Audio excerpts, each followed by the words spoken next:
Memasuki musim penghujan seperti saat ini, ada beberapa wilayah di Palembang yang ketika diguyur hujan deras akan menimbulkan genangan air yang cukup tinggi.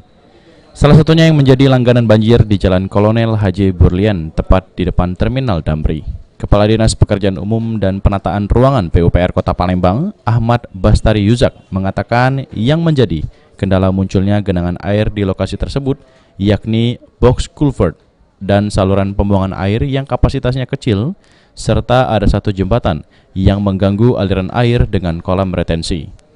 Ia menambahkan terkait kendala tersebut, sementara ini pihaknya sedang memperbaiki saluran air dan kendala-kendala lainnya yang menyebabkan genangan air. Dan di tahun 2020 nanti pihaknya akan mengganti box culvert tersebut serta melebarkan drainase agar daerah tersebut tidak terjadi banjir lagi untuk waktu yang lama. Satu titik yang masih tergenang yang belum terkendali itu di Jalan Kolonel Belian di Damri.